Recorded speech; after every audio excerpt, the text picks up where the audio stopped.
біздің яғни бағалауға арналған тапсырмаларды құрастыру және сараптау бойынша, яғни мектеп әкімшілігінің ұсынысы бойынша сіздермен біз кішкене шағын коучинг өткіземіз.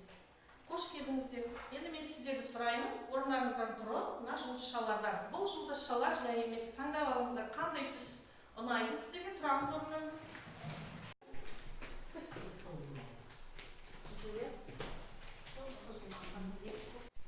Әріптестер, сіздердің қолдарыңызда жұлдызша тілек бар, оқыдыңыздар, иә? Осы тілек бойынша сіздердің коучингті араласуыңызға тілектеспін мен. Осы тілектер бойынша өзім айтам, соңында рефлексия болады, соған құрайсыздар. Бүгінгі коучингті не алдыңыздар. Енді жасыл түстілер мына жаққа, көк түстілер мына жаққа орналасыңыздар. Сосын сіздер коучингке кіріспес бұрын біз бірінші осы қолданыста жүрген, сіздерге белгілі, уже 3 жылдай біз жаңартылған білім бойынша, бір жылы тәжірибемен таныспыз ғой. Сондықтан соның құралдары қандай екенін кішкене еске түсіріп алайық. Бұл жерде мінекей оқу мақсаттары, бағалау критерий, ойлау дағдыларының деңгейі, дескриптор, 90-лық жиынтық бағалау, балл қою кесті, модерация, түрлі деңгейдегі тапсырмалар. Мен ойлаймын, сіздер бәріңіз естідіңіздер. Уже қолданыстасыздар, қазір сіздерде тұрады, анықтама бересіз дейді, мысал келтіріп кетіңіздер. Жақсы. Ал бірінші сұрақ бойынша кім айтады? Қазір әріптестер келесі сұрақтарға қарап отырып, өздеріңіз айта беруіңіз болады. Бірінші, оқу мақсаттары. Оқу мақсаттары бұл негізінен оқу бағдарламасы негізінде жаңағы осы пәнге сәйкес оқу барысында негізінен түсіну, білу, сондай-ақ білім дағдылары туралы әріптестер кәнекей. Қай жақта? Осы мен мына оқу мақсаттары, негізі осы оқу мақсаттарының негізінде бағалау критериялары алады. Сол бағалау критериялары негізі оқу жетістіктерін, оқушының оқу жетістіктерін бағалаудың негізі болып есептеледі. Сол үшін алынады. Ең негізі деп ойлаймыз. Негізі? Сол неге? Сұрағымыз бізде ойлау дағдыларының деңгейлері қаншалықты білеміз кәнекей? Әріптестер, сіз бағдарлап беріңіз.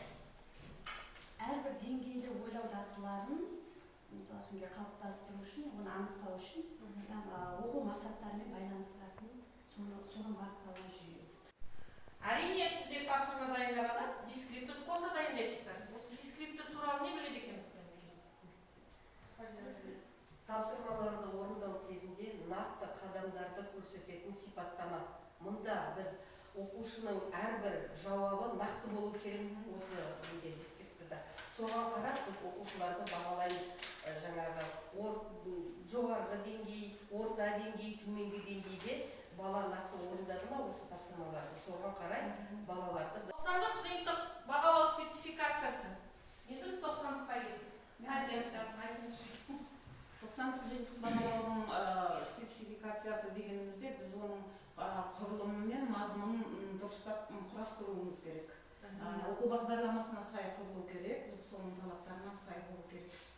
Сосын оны өткізуді да біз дұрыс талапқа сай қоюымыз керек. Бұл жерде 90-лық жиынтық бағалау тапсырмаларына мұғалімдердің өздеріңіз дайындаған балл қою бойынша мұғалімдердің пайдаланатын кестесі. Бұл жерде не болады деп ойлайсыз? Сіздер алғышты бұл. Модерация туралы әріптестер. Модерация туралы айтатын болсақ, 90-лық жиынтық бақылау аламыз. Сол уақытта оқушыларға балл қою кестесі бойынша стандарттау мақсатында оқушылардың тжб-ларын тексеріп талқылаймыз. Осы біздің мектепте модерация кімге апарамыз? Дәметкен апайға апарамыз. Біз оны 3 топқа бөліп аламыз. А, Б, С деп 3 топқа. Ол неге бөлесіз олай? Енді жақсы әдемі орындағандарға келесі түрлі деңгейдегі тапсырмалар бізде А деңгейі, Б деңгейі, С деңгейі. Соның ішінде мысалы А деңгейіндегі тапсырманы мүмкін С деңгейіндегі бала орындап қалуы мүмкін. Ал А деңгейіндегі тапсырманы Б деңгейіндегі бала орындап қалуы мүмкін. Сондықтан біз тапсырмаларды жаңағы әртүрлі деңгейде саралап алып отырамыз. Сондықтан біз баланы бұл жерде А, Б, С деңгейіне бөлгенде де баланың орындауына қарай бағалаймыз. Орындай отырып, баланы деңгейге көтеру деген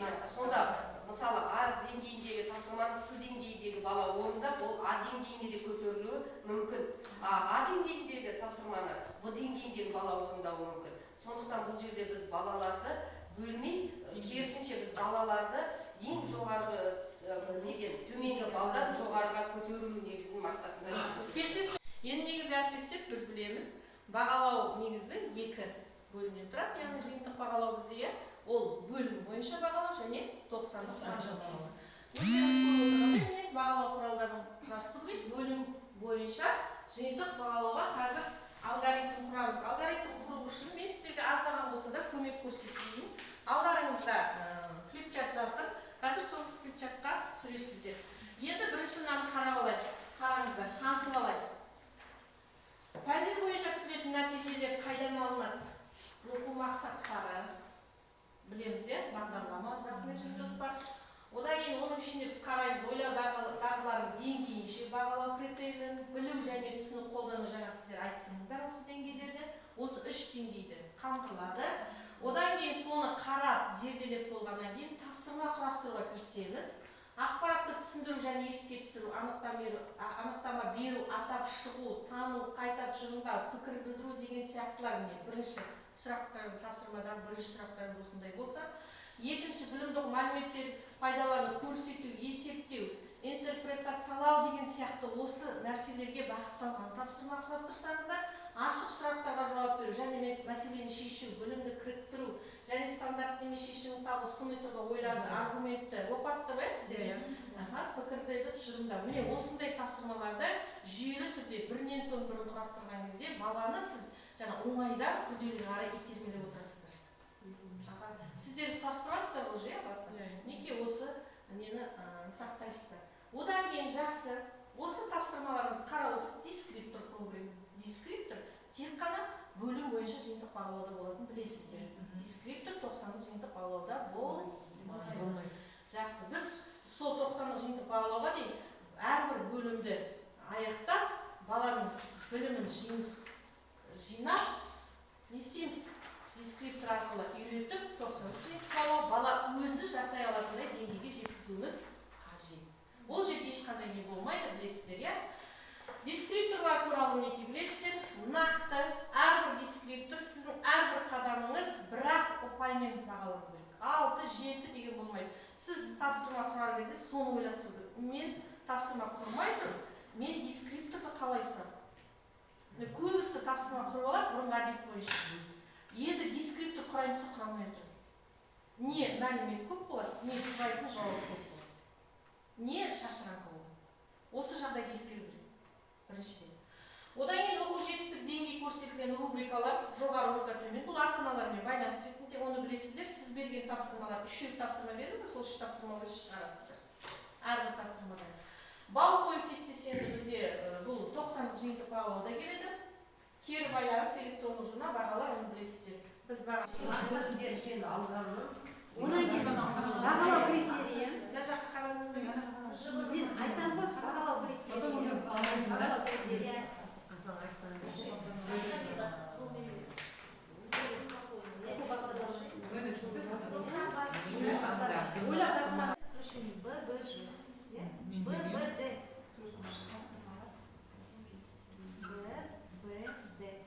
Анықтауға бағытталған.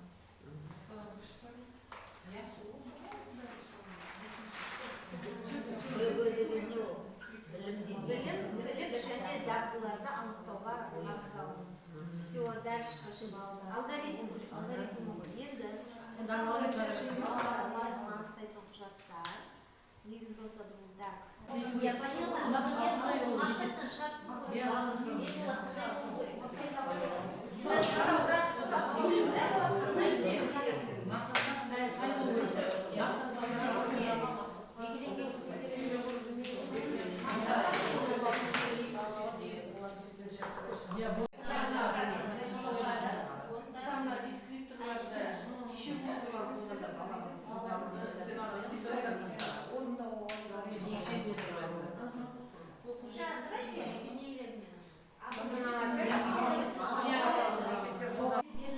бөлім бойынша жиынтық бағалауға арналған тапсырмаларды құрастырудың алгоритмі. Біз бұны алгоритмін құрғанда бірінші ең алдымен оқу бағдарламасына шолу жасаудан бастаймыз. Оқу бағдарламасын ол оқу мақсатынан аламыз. Оқу мақсаты бізге ұзақ мерзімді жоспарлаудан алынады. Ол өзгеріссіз болады ғой. Сол себептен де біз содан аламыз. Онан кейін ал енді осы оқу мақсатын біз таңдап алғаннан кейін біз оған сәйкес бағалау критерийін құрастырамыз. Бағалау критерийі сол оқу мақсатына сәйкес алыну керек, белгілену керек. Одан кейін ойлау дағдыларының деңгейі болады. Бізде бөлімдік жиынтық бағалау болған үшін түрлі қолдануды аламыз. Балдар өзінің алған білімін сол жерде қолдана алады, соны көрсету. Одан кейін біздің таңдап алатын тапсырмаларымыз түрлі. Бұл жерде біз берілген тапсырма 90-дық жиынтық бағалау. Біз 90-дық жиынтық бағалауды орындаудағы ең бірінші мақсат. Біздегі мақсатымыз баланың 90 барысындағы меңгерген тапсырмаларын анықтау бағытында оқу бағдарламасынан жаңағы артықлау берілген тапсырмамыз. Соған байланысты біз ең бірінші бағалау критерийлерін қойып аламыз бұл жерде. Екінші, оқушының оқу жетістігін анықтау жиынтық бағалауда 4-5 тапсырмаға дейін беріледі. Соның ішінде бала түгел 4 тапсырманы орындайтын болса, біз мұнда нені аламыз? Жоғары С деңгейінде баланы. Одан кейін бізде орта кетеді. Ортада бала 4-5 тапсырманың 2-3 ғана орындаса, біз орта береміз. Ал енді 1-2 тапсырма орындаса, уже А деңгейі мұнда баланың төмені. Яғни не көрсетеді сонда бұл нені кіммен байланыс жасаймыз? Баламен байланыс Баламыздың ата-анамен. Ата-ана. Бұл рубриканы біз негізде ата-анаға береміз. Себебі ата-ана. Әріптестер, қазір сіздерге мынадай тапсырмалар болады. Ашық тапсырма және бірінші топ ашық тапсырма орындаса, екінші топ жабық тапсырма орындайсыздар. Енді түсініп алыңыздар. Қысқа жауапты және толық жауапты болады екен. Көбіне бұл жоғары деңгей тапсырмалар қолданасыздар. Бос орын толтыру, қысқа шешім, сұраққа жауап, санамалау, эссе, толық шешім, жобалар дайындау, таныстырылым, тағы да басқа қандай дәлелдеуге, салыстыруға, мысалға сіз сұрақ қойып қоясыздар, соған жауап береді бала. Дәлелдейді кейбір тәжірибелерді. Міне ол осы ашық тапсырма болып саналады. Жоғары ұпай беріледі, 2-ден жоғары. Әріптестер, 90-дық жиынтық бағалау жасаған кезде тапсырма сипаттамасы. Әрбір неде басында спецификация болады. Осы спецификацияға сіз сүйенесіздер, ауытқымайсыздар. Мына жерге қарап отырсаңыздар, жұлдызшалар бар міне, көрдіңіздер ме? Және жұлдызша жоқтар бар. Жұлдызша барларды сіз өзгерте аласыздар. Жұлдызша жоқтарды өзгертпейсіздер. Осы қалай сұрап тұр, солай жасайсыздар. Тапсырма сосын бізде бір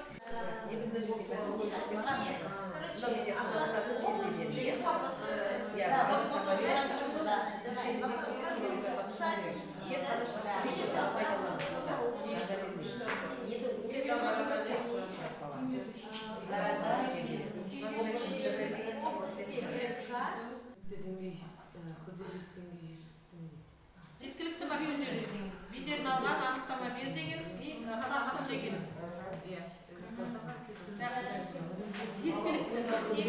Жеткілікті болады. Тапсырманың берілуі түсінікті ме деген, сосын күрделілік деңгейі жеткілікті ме? Тапсырманың берілуі түсінікті.